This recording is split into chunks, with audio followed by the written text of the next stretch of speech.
Boa noite, galera. Vamos lá, vamos continuar, né? Aqui a gente está aprendendo agora o que são threads. É o último assunto antes da primeira avaliação, tá? Então, daqui para trás, o que a gente viu vai ser avaliado. Se você observar, o número dessas aulas aqui não estão seguindo a sequência porque eu peguei. Existiam algumas atividades, algumas práticas no meio entre um assunto e outro que eu não consegui fazer justamente por conta dessa distância aí da pandemia, tá? Mas essa, se eu não me engano, é a nossa quinta aula, quinta não, sexta aula gravada, tá? Então é o seguinte, quais os objetivos da aula de hoje? A gente vai entender o que são os threads, né? Entender as características desses caras, entender alguns conceitos de ambiente monothread e multithread. Isso aqui é mais um contexto histórico, tá? E entender os modos de implementação de threads, como os threads são implementados a nível de sistemas operacionais, porque nas aplicações de vocês também podem utilizar o recurso de threads da sua linguagem de programação. Tá? Então, lembra algumas das limitações dos processos independentes e do subprocesso?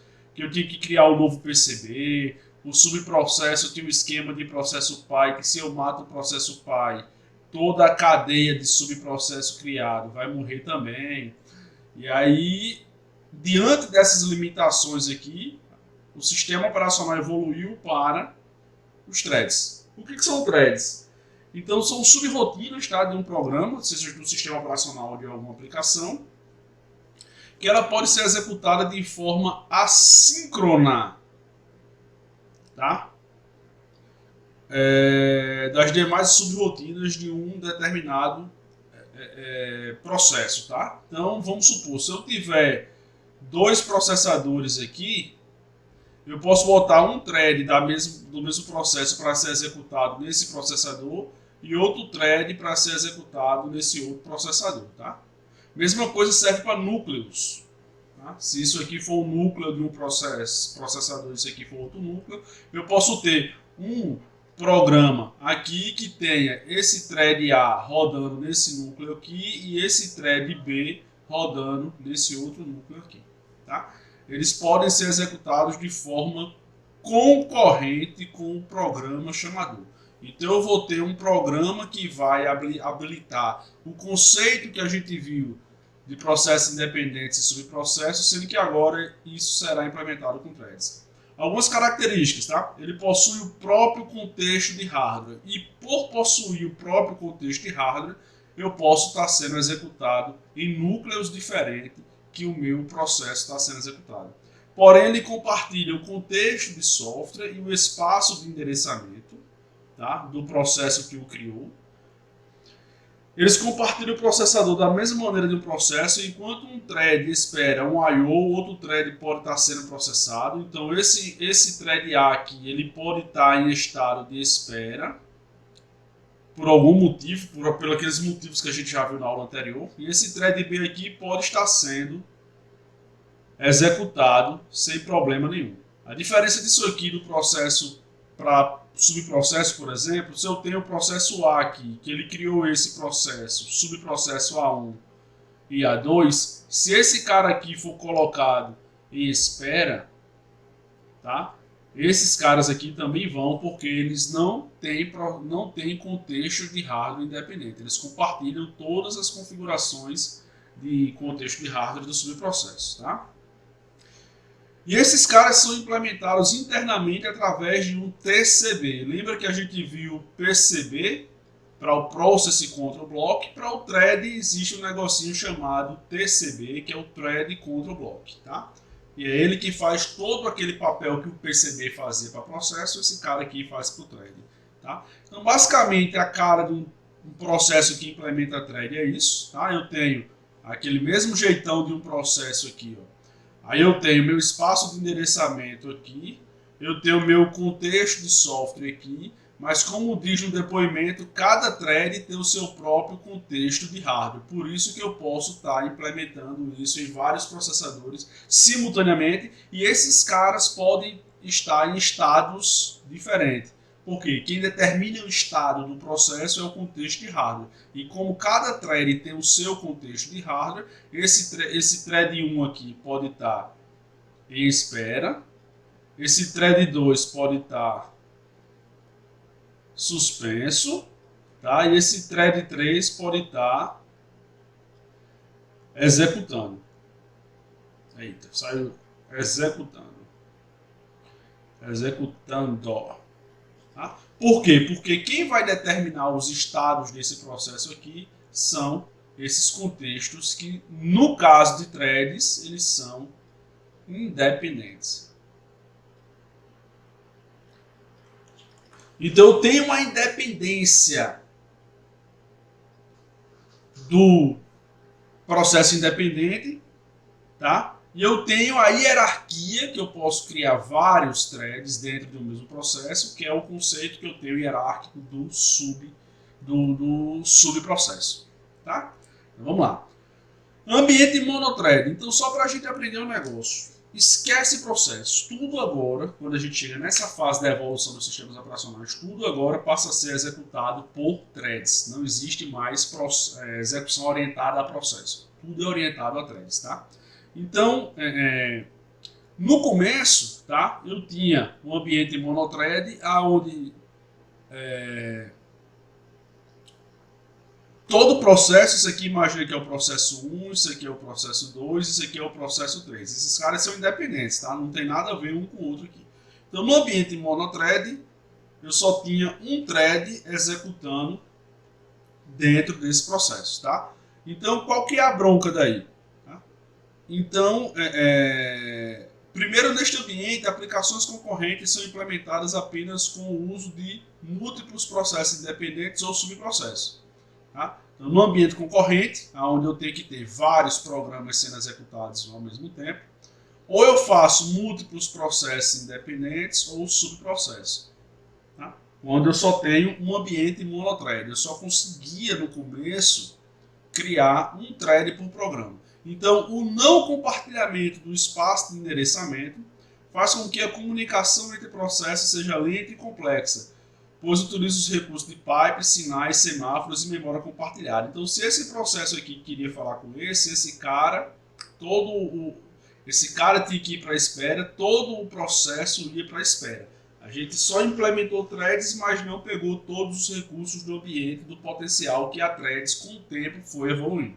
Tá? Então, se esse processo quer falar com esse, vai ter que esperar toda a fila de execução ser executada para que possa fazer a chamada para esse processo 2 aqui. Aí quando ele receber essa chamada, esse processo vai para a espera e esse cara aqui passa a ser executado.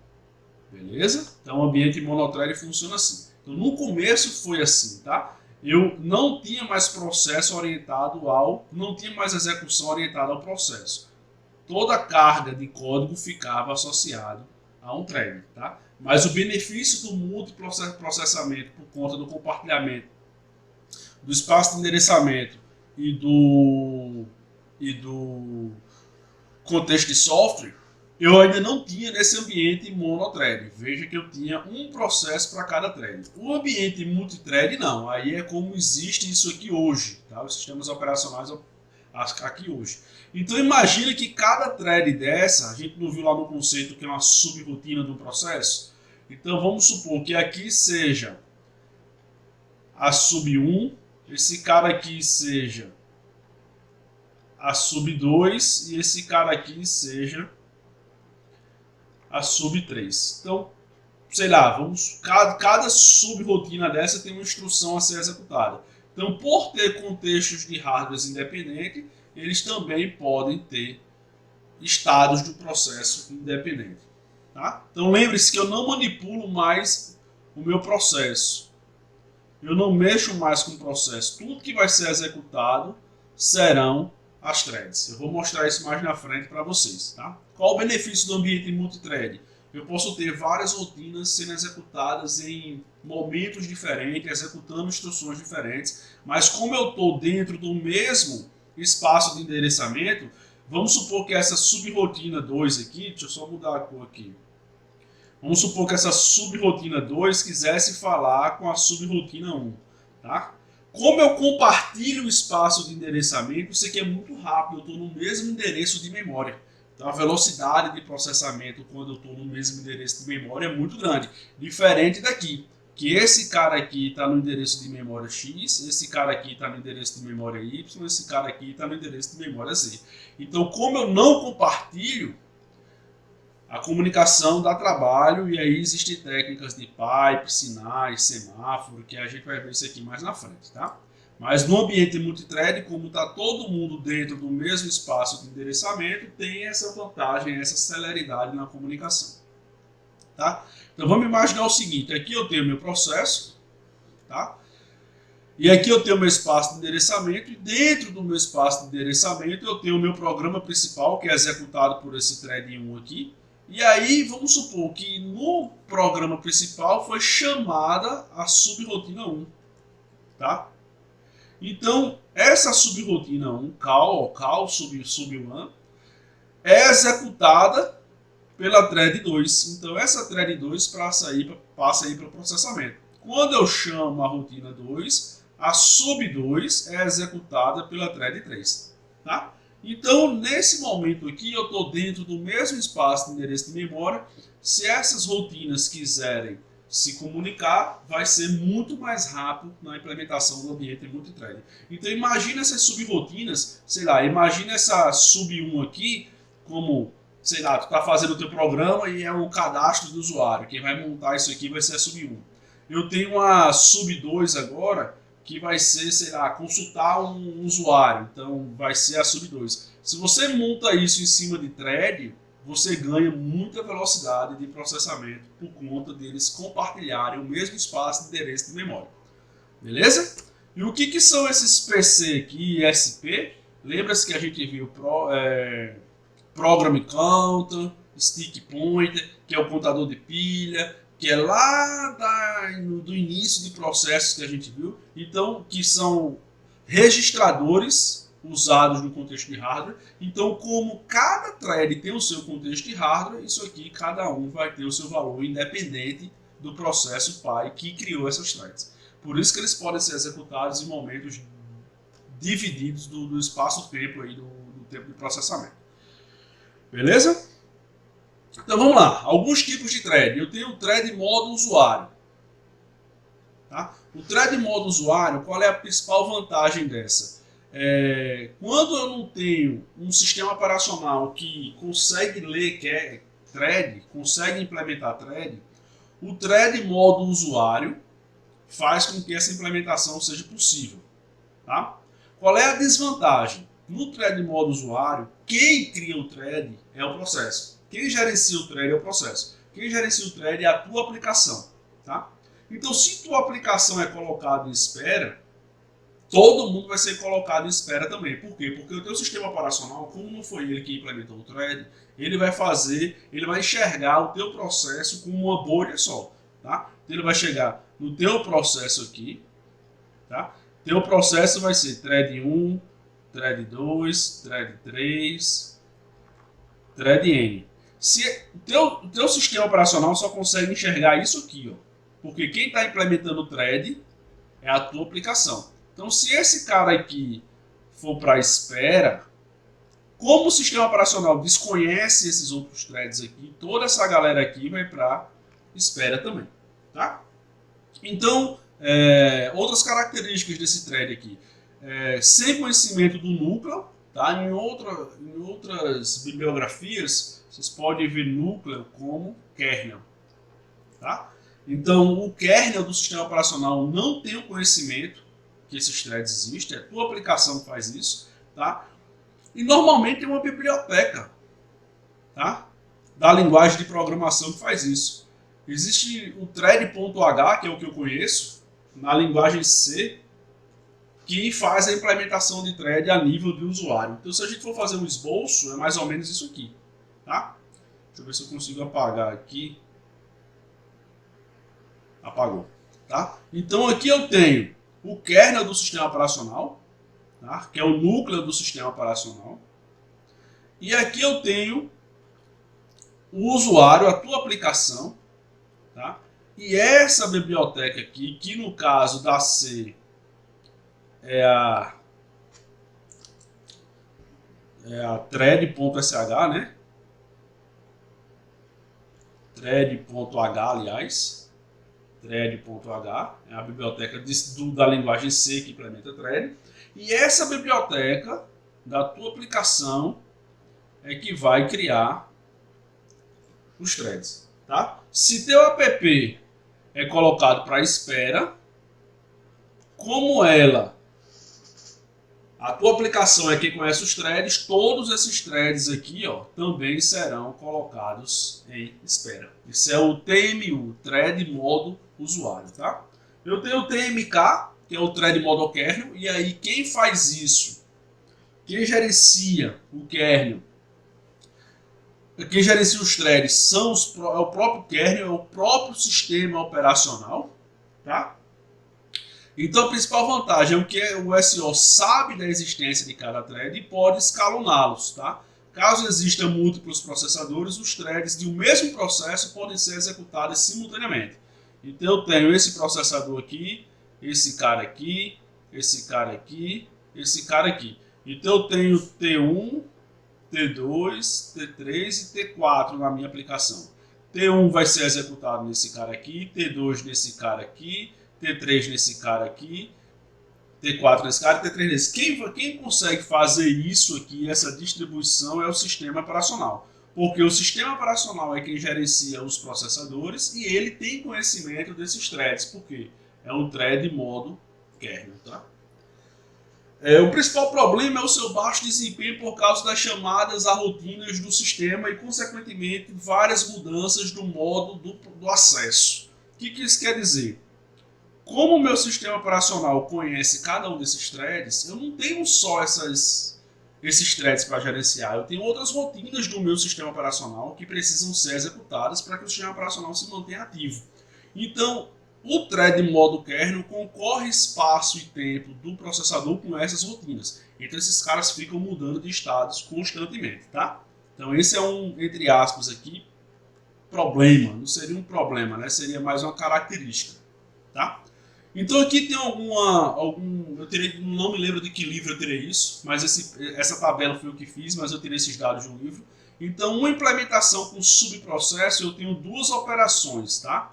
Eu tenho a operação 1 e a operação 2. A operação 1 durou 11.3 milissegundos e a operação 2, 1.8 milissegundos. Tá?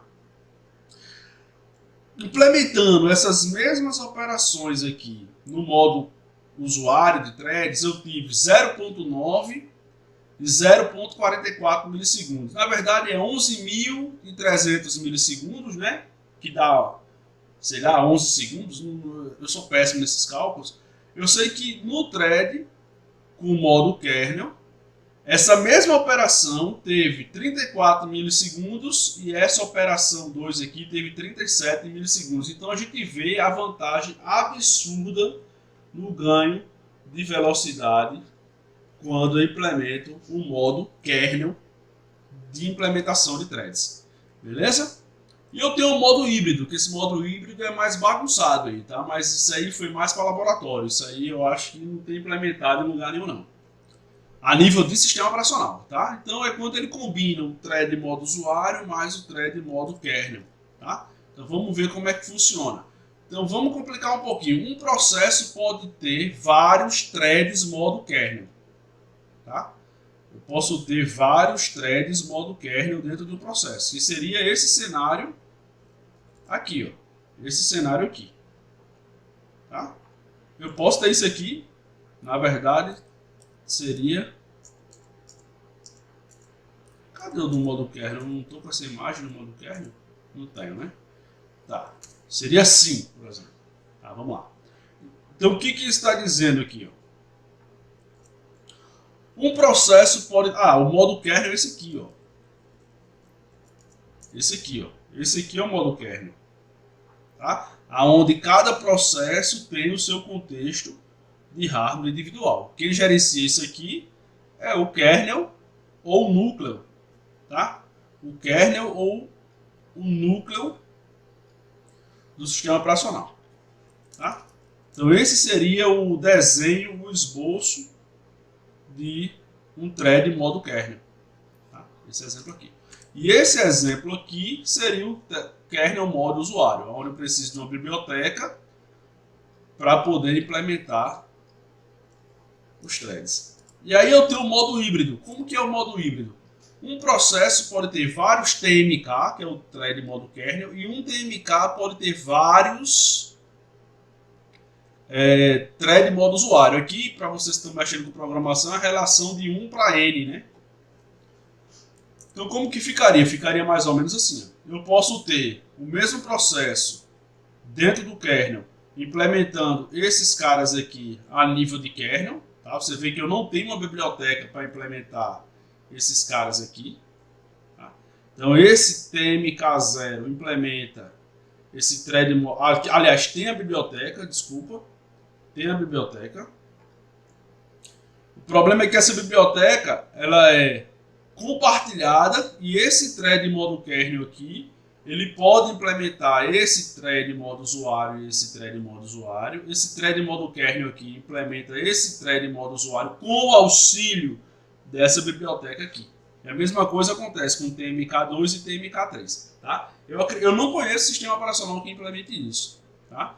Mas o mais comum, que é o Windows, o Android, o iOS, o Linux propriamente dito, implementa o thread modo kernel, tá? E essa parte de escalonar aqui, isso é até perfeitamente manipulável em alguns sistemas operacionais. Eu posso modificar como o meu kernel vai se comportar em relação a alguns processos, tá? Então, apesar de maior flexibilidade, esse modo apresenta alguns problemas herdados. Exemplo, quando um TMK, quando um thread modo kernel realiza uma chamada de bloqueio, todos os seus threads modo usuário são colocados em bloqueio também. Tá? Por quê?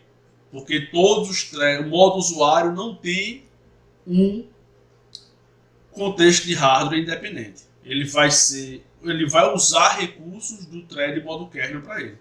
Então, outro problema é o seguinte: thread modo usuário que desejam usar vários processadores devem utilizar diferentes thread modo kernel, o que irá influenciar diretamente no desempenho. O que isso quer dizer? Esse cara aqui vai estar num processador, vamos supor que eu tenho 4 núcleos, tá? Eu tenho esse núcleo aqui que está o TMK0, eu tenho esse núcleo aqui que está o TMK1, esse núcleo aqui está o TMK2 e esse núcleo aqui está o TMK3.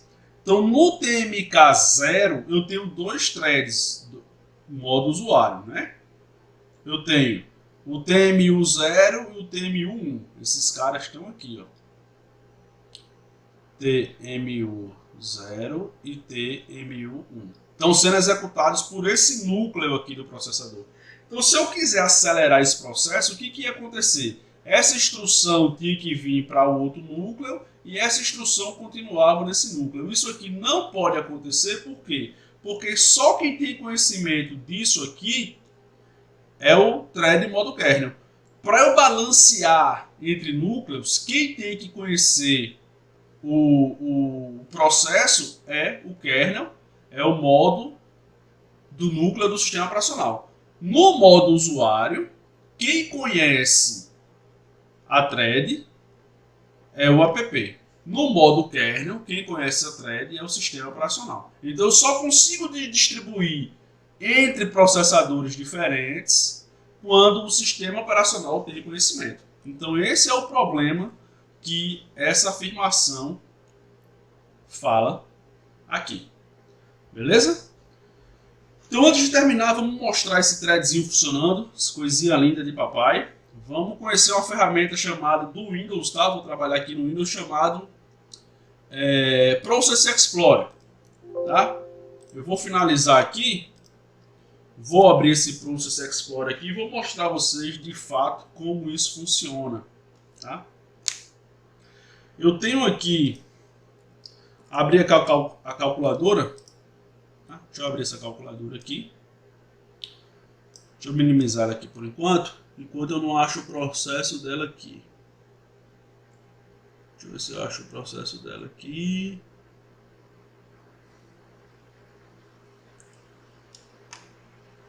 Espera aí que eu sou horrível nisso aqui, velho. Deixa eu ir lá pra cima de novo.